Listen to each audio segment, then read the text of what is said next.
안녕하십니까, 반갑습니다. 지금 우리는 테러 방지법을 보고 있습니다. 좀 장황하긴 하는데요. 많은 문제가 나오는 건 아니지만 그래도 난이도가 높은 문제가 나오고 있으니까 이러한 어떻게 보면 합격의 당락을 결정할 수 있는 몇 문제 이걸 커버해야 되거든요. 그렇기 때문에 좀 힘들더라도 꼼꼼하게 반복하셔야 됩니다. 그리고 또 문제 풀이하면서 또 보충하기 때문에요. 여기에서 한꺼번에 다 암기한다 이런 생각보다는 반복해서 이렇게 읽는다라고 이렇게 보시는 게 좋을 것 같아요. 이제 테러 예방을 위한 안전관리 대책으로 들어갑니다. 자, 앞부분에서 이제 거의 받고 이제는 좀 더 간단한 내용이 나오죠. 예방 대책과 안전관리 대책으로서 이게 관계기관 장은요, 대통령령으로 정하는 국가 중요 시설이 있어요. 왜냐하면 테러라고 했을 때 적들은 이 회복되기 어려운 이러한 중요 시설에 대해서 타겟으로 삼거든요. 또한 많은 사람이 이용하는 시설들 있잖아요. 특히 9.11 테러처럼 쌍둥이 빌딩 같이 우리나라 같은 경우에는 뭐 롯데월드랄지 또는 육사빌딩이랄지 이런 시설들이 있겠죠. 이런 걸 우리는 테러 대상 시설이라고 그래요. 여기에 대한 예방 그리고 폭발물 총결에 대한 규제 이런 대책이 필요하겠습니다. 이거는 이러한 대책들은 안전관리 대책은 누가 관계기관장이 수립하게 되고요. 필요한 사항은 대통령령으로 이제 이런 걸 놓치면 안 돼요. 안전관리 대책이 필요한 사항은 뭘로 정한다? 대통령령으로 정한다. 자, 그러면 수립 대상 대책 수립 대상에는 이게 테러 예방 대책 수립의 대상은 국가 중요 시설, 그다음에 많은 사람이 이용하는 시설이겠죠. 그렇죠. 그럼 첫 번째 국가 중요 시설은 뭐냐? 국방부 장관이 지정을 해요. 이렇게 보시면 통합방위법에서 국가 중요 시설이라고 그랬는데 국가 중요 시설은 국방부 장관이요. 국방부 장관이 그 국가정보원장과 관계기관장과 협의를 해가지고 지정을 하는 시설이 국가중요시설이에요. 그리고 보안 업무 시설은 이제 국정원장이 담당하는 곳이고요. 그다음에 많이 이용하는 걸 다중이용시설이라고 하게 됩니다. 자, 그러면 대테러 센터장과 협의를 해서 지정을 해요. 다중이용센터라는 게. 그러면 첫 번째라는 게 도시철도, 그 다음에 여객선이랄지. 그리고 재난에 따른 건축물들이 있죠. 많은 건물. 그리고 철도 차량, 항공기 이러한 것들이 바로 이렇게 많이 이용하는 시설이겠죠. 자, 그러면 대상을 보면 결국 이제 국가 중요 행사시 많은 사람이 모이잖아요. 이제 이럴 때 이렇게 타겟으로 삼아요. 예를 들면 월드컵 경기장이랄지 이런 경우에도 이렇게 중요 시설이 될 수가 있거든요. 근데 평상시에는 아무도 없죠. 근데 이게 중요한 경기가 있다. 국가 대항전이 있다. 이럴 때 테러 위험성이 있는 겁니다. 따라서 테러 수단인 폭발물 총기류 규제가 돼야 되고요. 출입 통제가 돼야 되겠죠. 국가 중요 행사 시 특히 유의하셔야 되는데 국내외에 개최되는 중요 행사의 소관 업무와 관련해서 주관기관, 개최 근거랄지 중요도 이런 걸 기준으로 해서 대테러 센터장과 협의를 해야 됩니다. 이런 국가 중요 시설에 대해서는요. 자, 넘어가시겠습니다. 자, 그 다음은요. 이제 이 테러 대상 시설 지금 우리가 봤는데 이게 예방 대책, 그 다음에 안전관리 대책을 수립을 해야 되는데 여기에 이제 포함되는 사항들이 있어요. 이런 경우에는 관계기관장은 이런 사항을 포함해야 된다. 여기 안전관리 대책에. 그러면 인원 차량에 대한 출입 통제, 출입 통제가 당연히 대책에 포함되어야 되고요. 첩보와 관련된 입수, 전파, 긴급체계 구축 이렇게 이러한 거에 대응 체계가 갖춰야 돼요. 자, 그리고 비상 대피. 아무튼 이제 대피소랄지 이런 거를 반드시 포함시켜야 되겠고요. 자, 그러면 이제 각종 이제 국가 중요 시설 안전관리 대책 수립인데 관계기관 장이 한다고 그랬죠. 이렇게 관계기관 장이 요게 안전관리 대책을 수립 시행을 하는 겁니다. 근데 이때 센터장과 협의를 해야 돼요. 대테러 센터장과 협의를 해야 된다. 자, 그러면 대테러 안전 기구를 이제 편성을 하는데 계속 관계기관 장이 하는 거죠. 왜냐하면 이제 일선에서 이제 하는 것이기 때문에 이런 중요 행사가 있다. 그럴 때 대책을 협의 조정하기 위해서 필요한 경우에 대책위원회의 심의 의결을 거쳐서 합동으로 운영할 수도 있게 됩니다. 그리고 이제 국가 원수, 대통령을 경호한다 할지 이럴 때는 특히 더 유의를 해야 되겠잖아요. 자, 그럴 때 이런 대통령이랄지 이런 경우에는 대통령 경호처장이 정하도록 돼야 되겠죠. 당연히 대통령이 들어가니까요. 자, 그 다음에 이제 관계기관 장은 이제 업무다라고 나오게 돼요. 그러면 관계기관장은 이게 테러 대상 시설이랄지 이용수단에 대한 시설에 대해서 어떤 수행을 하느냐. 그러면 이 안전관리 대책이랄지 이런 테러 예방 대책을 관계기관장이 수립하는데 여기에는 적성성 평가랄지 이게 지금 제대로 되고 있는지 평가도 하게 됩니다.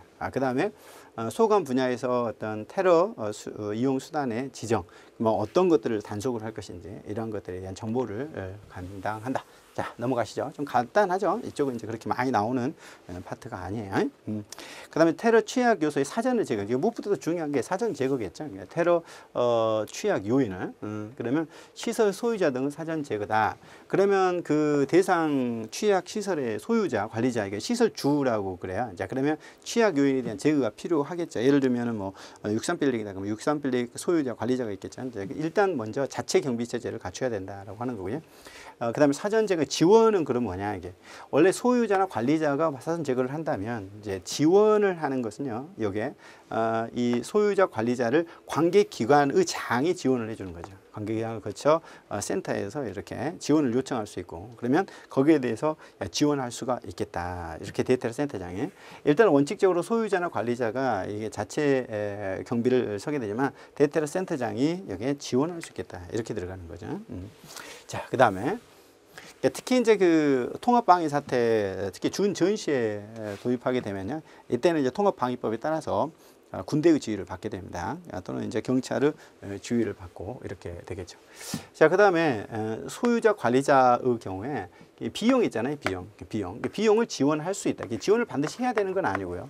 근데 이 전부 일부죠. 그러니까 전부도 돼요. 일부만이 아니죠. 비용을 지원할 수 있다라고 돼 있죠. 이게 역시 대통령령으로 정한다. 항상 대통령령이 많이 나오죠. 그러니까 물론 이제 하나하나 개별적으로 다 체크하면 좋은데 이제 아니면 지금 대통령령이 가장 많잖아요. 그러니까 대통령령이라고 이렇게 일단 알아두시면 좋을 것 같아요. 이제 비용 지원에서 국가기관장은 비용을 지원하는 경우에 어떤 가능성이나 그다음에 주변 환경이랄지 그다음에 이제 필요한 소유자 부담 능력이나 적정성 평가 이런 현장 지도 이런 걸 다 고려를 해야 돼요. 이런 거를 고려를 해서 결정을 해야 된다. 누가? 국가기관장이 이런 이게 테러 이런 걸 고려해서 해야 되지. 종합적으로 해야지. 자기가 이제 뭐 잘 안다고 해서 지원해 주거나 그러면 안 되겠지. 그러면 지원의 비용 한도 이런 걸 어떻게 하느냐? 이걸 국가기관장이 정해. 이게 이제 얼마를 주느냐 이런 부분들에 대해서는요. 자, 넘어가실게요. 좀 뒷부분은 좀 강론이다 보니까 좀 가볍게 여러분들이 이제 보셔도 될 것 같습니다. 이제 13번째 테러 선전물 긴급 삭제 요청이죠. 자, 관계기관장은 테러 선전 글이 있어요. 이게 테러를 선동하고 아무튼 위험하고 불안하게 만드는 이런 뭐 인터넷에도 이렇게 있을 수 있고 그랬을 때 긴급 삭제나 중단 감독을 협조를 요청할 수 있습니다. 관계기관장이 이런 거 좀 삭제해주라, 없애주라 이렇게. 그러면 관계기관장 이렇게 해당 기관장이 필요한 조치를 취하고 이제 통보를 해주도록 하고 있죠. 아무튼 관계기관장은 그런 요청도 한다. 테러 선전 긴급 삭제 요청을 한다는 거죠. 처음에는 이 목차를 중심으로 좀 보실 필요가 있어요. 자, 그다음에 외국인 테러 전투원 요건 좀 유의하셔야 돼요. 특히 김군이라고 해가지고 IS에 가입한 이 외국인 테러 전투원이 있잖아요. 자, 그것 때문에 이슈가 됐던 내용인데 관계기관장은 외국인 테러 전투원 아마도 이제 우리나라 국민이든 아무튼 유럽인이든 IS에 가입하게 간다. 또는 그 외에 테러 단체로 넘어갈 때 이런 겁니다. 그래서 외국인 테러 전투로 출국하려고 한다는 의심이 있다. 상당한 이유가 있다. 그랬을 때 일시 출국 금지를 누구에게? 법무부 장관에게. 그러니까 아무튼 출국 금지를 누가 하냐면 법무부 장관에게 하는 거거든요. 요청할 수 있다. 그러면 이거 중요하겠죠. 예, 90일이에요. 그럼 연장이 되느냐? 연장할 수 있다라는 거예요. 그러니까 연장을 요청할 수 있다. 더 이상 했을 때. 일단 일시 출국 금지를 법무부 장관의 요청을 할 수 있는데 며칠? 90일. 그리고 연장할 수 있다. 이렇게 들어가게 되죠. 자, 그러면 외국으로 못 가게 하기 위해서는 이제 여권의 효력 정지 등이 필요하겠잖아요. 이제 관계기관장은 외국인 이렇게 전투원으로 가려고 한다. 그랬을 때 이게 여권 발급은 외교부 장관이에요. 일단 일시 출국 금지의 경우에는 법무부 장관에게 하는 거고, 그리고 여권을 정지시키는 거 있잖아요. 여권은 여기 이게 출국은 법무부 장관 소관이고 여권은 외교부 장관 소관이기 때문에 여권의 효력 정지는 외교부 장관에게 요청할 수 있다. 잘 기억하시죠? 그다음 넘어가실까요? 이제 신고를 유도하기 위해서 이게 신고자 포상금 제도를 운영하고 있습니다. 신고자 포상금 제도. 이제 국가는 특정 범죄 신고자 보호법에 따라서 범인 검거하는 데 도움이 줬다. 특히 이 테러 방지 예방에 공로가 있으면 보상을 해주도록 하고 있습니다. 일단 신고자도 보호해주고 포상금을 지급하는데 이제 포상금의 경우에는 어떤 경우에 이제 포상금을 지급하느냐. 일단 테러와 관련해서요, 이 기획 실행에 관한 것을 신고했다. 그리고 테러에 가담 지원하는 사람을 또 신고했다. 아무튼 테러를 하려고 하는 걸 신고하거나 테러에 가담을 신고를 했을 때는 포상금을 지급할 수 있다죠. 반드시 지급해야 되는 것은 아니고요. 역시 대통령령으로 정하죠. 아무튼 포상금은 대통령령으로 정한다. 포상금을 지급할 수 있는 것이다. 그리고 테러를 신고했거나 또는 테러에 가담하는 사람을 신고한 경우에도 포상금을 지급할 수 있고요. 또한 신고자도 보호를 해줘야 됩니다. 그러니까 친족들까지. 자, 그 다음에 이제 포상금 지급. 포상금은 이제 얼마를 줘야 되느냐 이런 문제가 있어서 포상금 심사위원회가 있어요. 관계기관장이 지급할 수 있도록 되어 있고요. 자, 그러면 신고를 받거나 체포된 범인을 인도받은 관계기관장은 지체 없이 이제 검사장, 지청장, 그다음에 이제 지방경찰청장이죠. 검찰부에 설치되어 있는 부대장 사실을 통보해야 된다. 그러면 신고를 한 사람이나 범인을 체포한 인도받은 사람은 서류를 발급받을 수 있죠. 왜냐하면 이제 포상금을 받을 수 있기 때문에. 자, 그러면 이제 이 관계기관장이요 추천도 가능해요. 이제 추천 이 기여에 있다. 그래서 포상금 지급되면서 추천할 수 있다. 이 경우 대상자가 추천 사실을 통지해줘야 되죠. 추천했다라고 하는 게 이렇게. 자, 다음 넘어가실까요? 뭐 간단하죠. 그다음에 이제 포상금 심사위원회가 있어요. 어디야? 대테러 센터장 소속. 이런 건 알아야 되겠죠. 대테러 센터장 소속이다. 포상금 심사위원회. 그다음에 9명, 위원장 과 1명, 그러니까 9명이겠죠. 그러니까 위원장 1명 과니까 플러스잖아요. 그러니까 위원 8명, 위원장 1명, 위원 8명. 다 해서 9명이 되겠습니다. 자, 위원장은 누구냐? 대테러 센터 소속 고위공무원단에 속하는 일반직 또는 특정직 별정직도 되죠. 특정직, 별정직 다 될 수 있어요. 위원장은 포상금 지급하는 사항을 심의하기 필요할 때 회의를 소집하겠죠. 위원장이 소집을 하게 됩니다. 위원장 1명, 그 다음에 위원 8명, 그래서 9명 하도록 하고 있습니다. 이게 총리령 잘 기억을 하셔야 돼요. 총리령 대통령령이 아니죠. 총리령 처음 나왔어요. 그 다음에 4급이에요. 3급이 아니고 앞에도 3급도 나왔었는데 4급 상당 관계기관에서 지명한다 이렇게 보셔야 되고, 그 다음에 이제 심의결사항 보면 이제 포상금에 관한 내용이죠. 그 다음에 여기도 포상금 취소, 그 다음에 기타 포상금이기 때문에 뭐 그런 어려운 점은 없고요. 자, 그러면 이제 포상금을 하기 위해서는 심사위원회에서 출석 요청을 해야 되겠는데, 필요하다고 인정할 때 지급 대상자, 참고인 출석 요청 이런 경우에 필요한 경우에 자료 조치를 요청할 수도 있고 이렇게 나와라 이렇게 이제 할 수도 있겠죠. 자, 그다음에 포상금 기타 세부사항 보도록 하죠. 세부사항은 총리령. 이것도 총리령이죠. 아무튼 포상금에 대해서 이렇게 총리령으로 정하고 있다라고 하는 거 잘 기억을 하십시오. 자, 다음 넘어가실까요? 자, 그럼 포상금 지급 기준은 어떻게 되느냐라고 이렇게 되어 있는데요. 포상금은 당연히 이제 증거 자료가 있어야 되겠죠. 정확한지도 알아야 되고, 그 다음에 테러 신고와 관련해서 불법 행위가 과연 있었는지, 그 다음에 신고자 테러 예방이 어느 정도 또 이게 이바지한 기여한 정도가 얼마 정도인지, 그 다음에 또 의무가 신고자 신고 체포할 의무가 있었는지, 특히 공무원인지 이런 부분이겠죠. 직무와 관련이 있었는지 이런 걸 고려를 해서 이제 얼마 1억 원의 범위, 1억 원의 범위 내에서 차등 지급합니다. 결국 여기에서 신고자가 많으면 거기에서 이제 분배를 하기 때문에 차등 지급한다. 평등 지급이 아니라 차등 지급이겠죠. 세부 기준은 대책위원회 의결이겠죠. 위원장이 정하도록 세부적인 것이면. 자, 그래서 밑에 이제 2명 이상인 경우가 나오죠. 신고자가 이게 2명 이상인 경우에. 자, 관계기관장은 하나의 테러 사건에 대한 신고자 등이 2명 이상이다. 그럼 세부 기준의 공로를 고려해서 이렇게 차등을 하는 거예요. 똑같이 주는 게 아니라. 자, 관계기관장은 상금을 받을 사람이 배분 방법에서 미리 합의해서 포상금을 신청했다. 자, 합의한 내용에 따라 지급한다. 이제 합의한 바대로 이제 지급하면 돼요. 이제 합의했으면. 다만 합의된 비율이 현저하게 부당하다. 그러면 다시 이제 위원회 조정을 해야 되겠죠. 일단. 그러니까 합의해서 뭐 주기로 했으면 주면 되겠습니다. 자, 그다음 여러분들이 다 볼 수는 있는데, 그래서 한 번 정도 이렇게 큰 틀을 좀 잡아 보는 겁니다. 자, 그만큼 지금 경호학 파트에서 이 테러 파트가 차지하는 비중이 굉장히 커요. 그러니까 항상 출제되고 있다는 사실 알아두시기 바랍니다. 자, 테러 피해 지원과 특별 위로금이에요. 이제 테러로 인해서 어떤 피해를 입은 사람에 대해서 피해를 입은 국민은 이제 신고해야 되고요. 인질 등 부득이한 사유로 신고할 수 없다. 이제 그랬을 때는 보호 있는 사람이 즉시 신고하도록 하고 있습니다. 자, 그러면 여기에서 이제 지원을 해주는데, 이제 테러 피해의 지원 대상은 테러로 인해서 신체 재산도 들어가요. 예, 피해를 입은 사람입니다. 다만 여기 이제 외교부 장관의 허가예요. 여권법에 따라서 받지 아니하고 방문했다. 그러니까 불법적으로 왜곡한 거죠. 방문이 금지된, 특히 이제 여행 금지가 된 국가들이 있거든요. 여기에 있는 경우는 제외되죠. 그러니까 외교부 장관이 허가를 받지 않았거나, 그다음에 체류가 금지된 곳에 있었다. 자, 그럴 때는 안 되겠죠. 북한 같은 경우. 그리고 이제 이제 내전이 일어나는 곳이랄지 이런 거. 그다음에 이제 테러 피해 지원 관련해서 누가 이제 국가나 지방자치단체는 피해를 입은 사람에 대해서 대통령령으로 정하는 치료 복구에 필요한 전부 일부를 지원할 수 있어요. 일부만이 아니라 전부도 지원해 줄 수 있죠. 일부도 지원해 줄 수 있어요. 그러나 외교부 장관 허가를 받지 않았다. 또는 방문 체류가 금지되는 곳이었다는 것은 그러하지 않다. 지원 안 해줄 수 있다는 거고 필요한 사항은 대통령령으로 정하도록 되어 있네요. 자, 이제 피해 지원금의 구분입니다. 자, 그러면 피해 지원금은 또 어떻게 구성이 될까? 지원할 수 있는 것은 이제 신체의 피해에 대한 것은 치료비, 재산에 대해서는 복구비 이렇게 되겠죠. 신체는 치료비, 재산에 대해서는 복구비 이렇게 됩니다.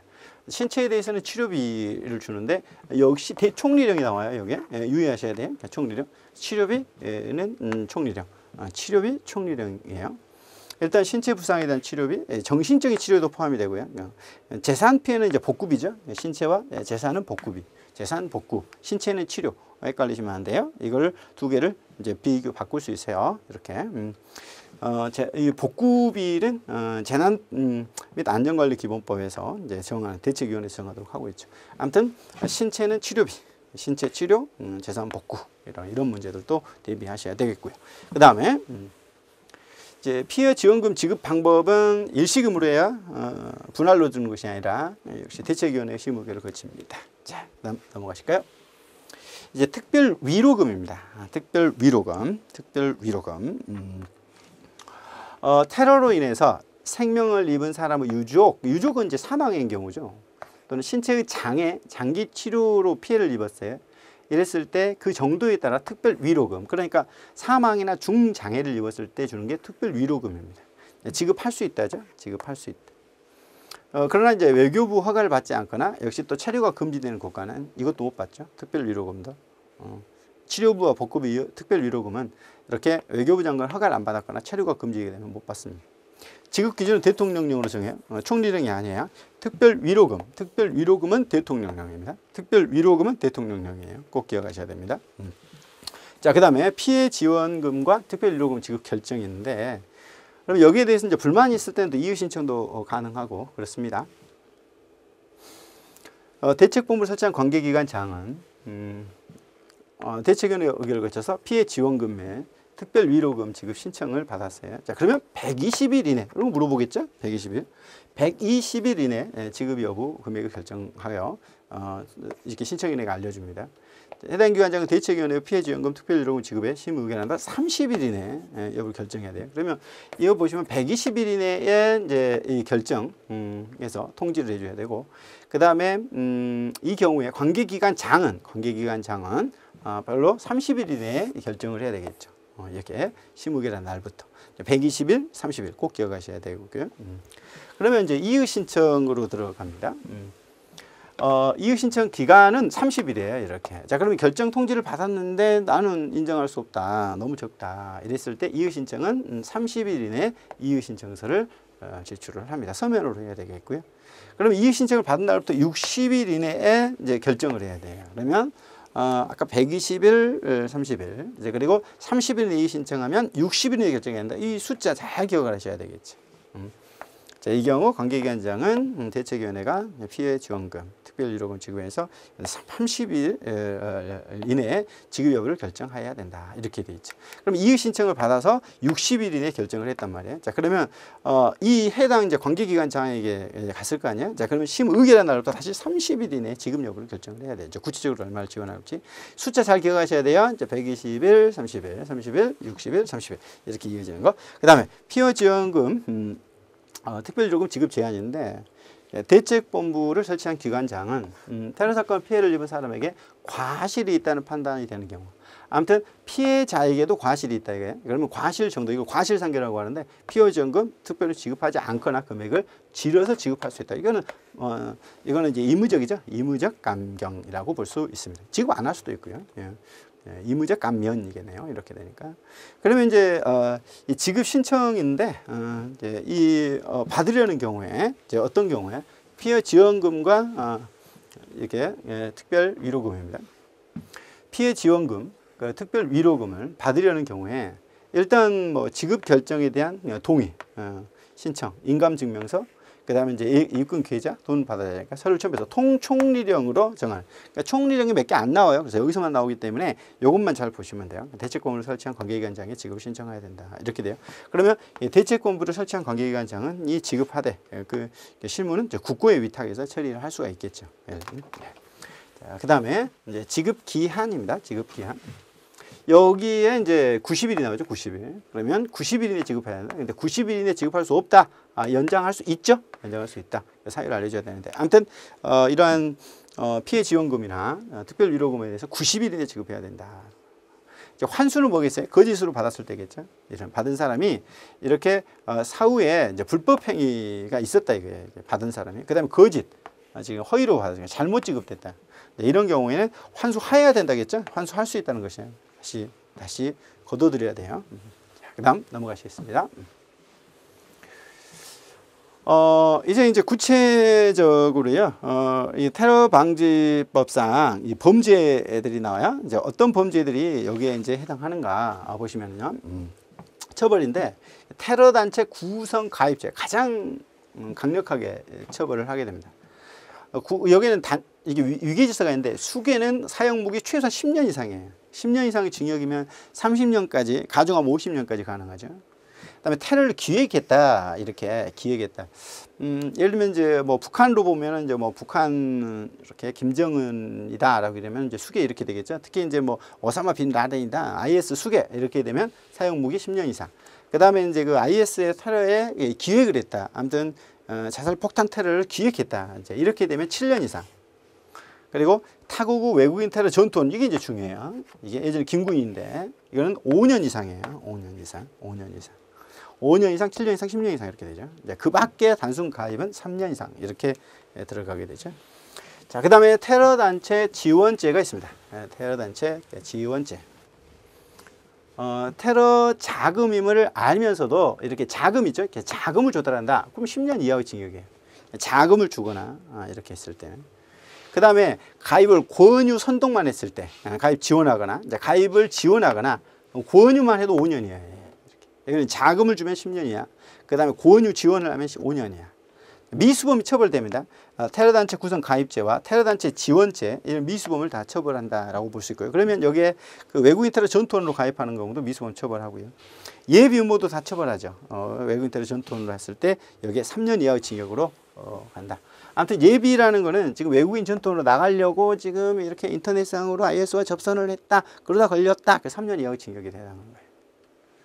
만약 형법에 규정된 테러에 해당하는 경우에는 뭐 그 법에 의하도록 되어 있고요. 세계주의도 알아둬야 되는데 원래는 이제 우리나라에서 테러 범죄를 하거나 또는 외국에서 우리나라 국민이 할 때 처벌을 하도록 되어 있거든요. 우리나라에서 범죄를 한다, 이를 속지주의라고 하고, 외국에서 우리나라 국민이 할 때 이걸 속인주의라고 하는데, 외국에 있는 외국인도 처벌을 해요. 이게 세계주의예요. 대한민국 영역 밖에서 범한 외국인도 처벌한다는 거죠. 이렇게 테러에 대해서는 세계주의를 규정을 하고 있습니다. 자, 그 다음 보실까요? 그 다음에 이제 무고날조죄가 있어요. 무고날조죄. 이게 테러가 아닌데 이렇게 이 테러로 신고를 해가지고 고생시키게 하는 건데, 타인으로 하여금 형사처벌을 받게 할 목적으로 무고 또는 위증, 증거를 허위로 증언을 한 거야. 증거를 날조한 사람은 형법으로 처벌해요. 보통 이제 형의 정한 2분의 1을 가중하는데, 형법상으로는 무고죄의 경우에 형사처벌 또는 징계처벌을 받게 할 목적으로 이렇게 돼 있는데, 여기서는 형사처벌만 있죠. 이렇게 돼요. 보면은 형법에 이제 위증이라는 게 있잖아요. 이게 법정에서 허위 진술을 했을 때 선서한 증인이어야 돼요. 허위로 진술을 할 때 이렇게 5년 이하 1,000만 원 이하 벌금이고요. 그다음에 형사사건, 징계사건에 피고인 모해할 목적, 모해 목적 위증죄라고 하는데, 이런 경우는 10년 이하로 더 가중 처벌하도록 돼 있어요. 그다음에 이제 자백자수라고 그래가지고 여기에 지금 모해 위증한 사람들이 이제 자백을 하게 되면 감면할 수 있도록 이렇게 돼 있고, 그다음에 또 허위 감정 통역 번역죄가 있어요. 감정이나 통역이나 번역을 허위로 하게 되었을 때도 똑같이 처벌하게 되고요. 네, 증거인멸 대 친족간의 특례라고 해서 형사사건, 징계사건에 대해서 이렇게 증거인멸을 했다 이거야. 근데 5년 이하의 징역에 처하도록 되어 있습니다. 그리고 증인을 은닉해도 똑같이 이렇게 5년 이하 징역 또는 1,000만 원 이하 벌금에 처하도록 되어 있고, 모해할 목적으로 이렇게 증거인멸을 했다. 그러면 또 10년 이하. 근데 이제 친족간의 경우에는 이제 벌하지 않도록 이렇게 돼 있고, 그다음 이제 무고죄가 여기 나와 있는데, 이 무고죄라는 거는 형사처분, 징계처분을 받게 할 목적으로 허위로 이렇게 신고를 한 게요. 10년 이하의 징역과 징역 또는 1,500만 원 이하의 벌금에 처한다고 돼 있잖아요. 그래서 이런 건데, 근데 이 테러방지법에서는 징계처분은 안 들어가고 형사처분을 받게 할 목적으로 이렇게 돼 있죠. 마지막으로 직권남용 무고날조죄가 있어요. 이거는 신분범인데, 범죄수사 정보에 종사하는 공무원이나 또는 이에 보조하는 사람이, 그러니까 이거는 신분범이에요. 모두 다가 되는 것이 아니라 공무원이나 공무원이 준하는 자가 직권을 남용해서 이렇게 방금 무고를 했다면은 이렇게 그 형으로 똑같이 처벌하고, 그러니까 다만 법정형 최저가 2년 미만이면 2년을 한다, 이렇게 돼서 이게 이제 직권남용 무고날조죄라고 그래요. 이걸 신분범이라고 하죠. 이게 좀 체크만 하시면 돼요. 좀 이제 그 힘겹게 테러방지법을 봤는데, 이게 테러방지법의 기관들, 전담 기관들이 제일 좀 난해할 거예요. 처음에만 그렇지 나중에 좀 반복해서 보시고 시험장 들어가기 전에 꼭 다시 한번 정리를 하셔야 됩니다. 자, 그 다음 논점 들어갈까요? 인질 사건입니다. 인질 사건. 인질 사건은 좀 비교하는 부분인데, 리마 증후군과 스톡홀름 증후군을 좀 볼 필요가 있어요. 리마 증후군은 이게 페루 수도 리마에 이게 일본 대사관이 있었어요. 이게 일본 대사관에 테러가 이제 인질범이 난입을 해요. 그래서 126일 동안이나 인질을 잡았는데 이제 걱정이 많았죠. 근데 풀려나고 나니까 안전하게 나온 거예요. 그래서 이게 나오게 된 게 뭐냐면 인질범은 시간이 흐를수록 이렇게 오히려 호의를 베풀게 되더라라는 현상인데, 보시면 리마 증후군이란 1995년 페루 수도 리마에서 일어난 일이에요. 일본 대사관에 지금 게릴라가 난입을 했어요. 126일 동안 인질을 잡은 사건에서 뭐냐면 인질범이 인질에게 이렇게 일체감을 느껴요. 그래가지고 호의를 베풀어주는 이렇게 인질범이 인질에게 동화돼요. 그래가지고 인질범이 인질한테 잘해주는 현상, 이거를 리마 증후군이라고 그래요. 근데 스톡홀름 증후군은 반대예요. 이게 스웨덴 수도 스톡홀름에 은행 강도가 들었는데 오히려 그 인질이 인질범한테 사랑에 빠진 인질이 발생합니다. 인질 사건 발생 시 시간이 경과할수록 인질이 인질범한테 이렇게 동화되죠. 이게 반대죠. 아까 인질범이 인질한테 동화되는 것이 리마 증후군이라면 인질이 인질범에게 동화되는 현상이에요. 이제 경찰이 적대감을 갖고 같이 싸운 현상인데, 스웨덴 수도 스톡홀름에서 일어난 일이다, 이렇게 돼요. 이제 이 스톡홀름 증후군은 심리학에서 오귀인 효과라는 게 있어요. 오귀인 효과.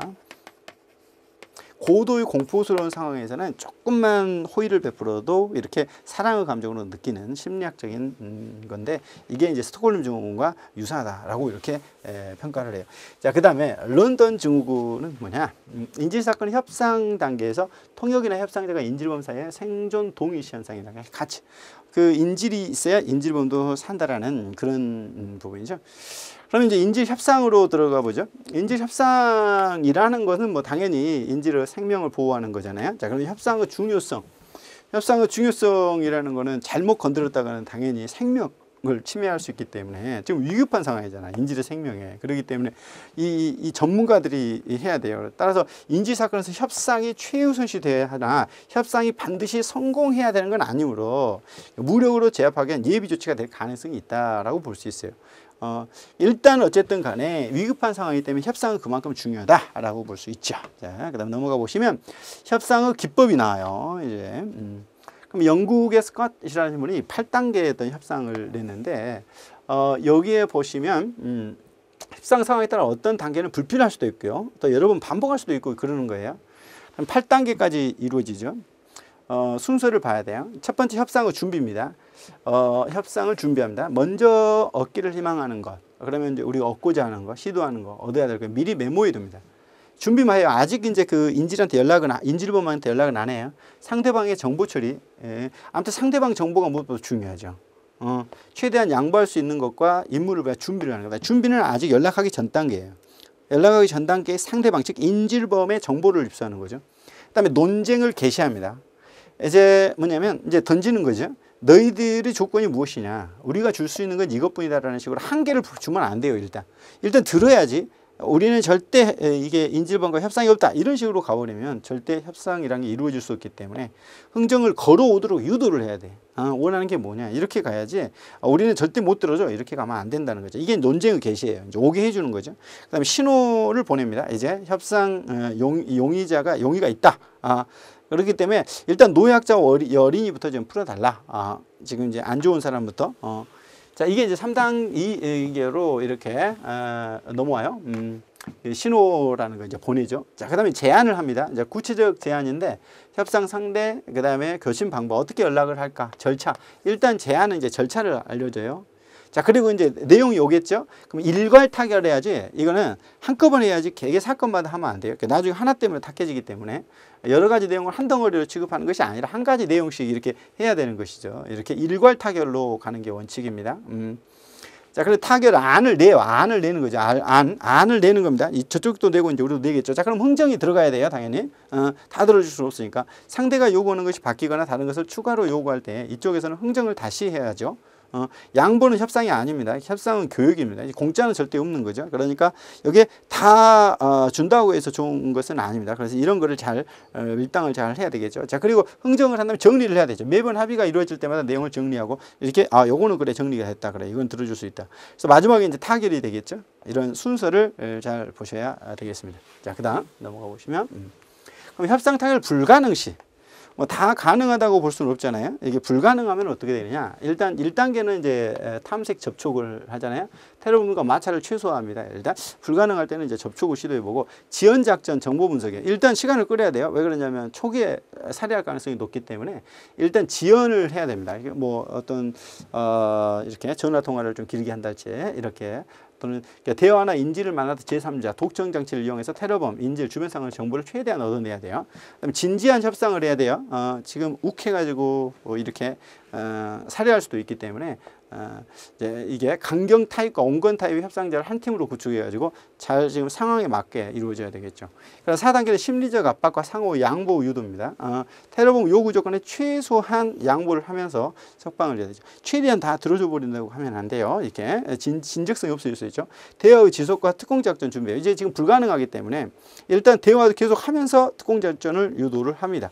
그 다음에 이제 마지막으로 특공작전 강행이죠. 도저히 불가능할 때 이제 최후에 해결하는 게 이제 작전으로 들어가는 겁니다. 그 다음 넘어가 보시면 이제 인질 협상 시 고려사항이에요. 사건 현장은 비공개를 해야 됩니다. 사건 현장을 공개한다면 안 돼요. 일단 미리 차단을 해야 돼. 보도 탈출 루트를 개방해야 됩니다. 탈출 루트를 좀 이제 개방해 줘야 돼요. 신속하고 정확한 통신 방법을 마련해야 되겠죠. 그러니까 정확해요. 그 다음에 이 범인과 신뢰관계를 조성해야 됩니다. 그래서 범인을 안심시키고 해치지 않겠다는 믿음을 줘야 되게 돼요. 그 다음에 감정을 이렇게 고양시키도록 하면 안 돼요.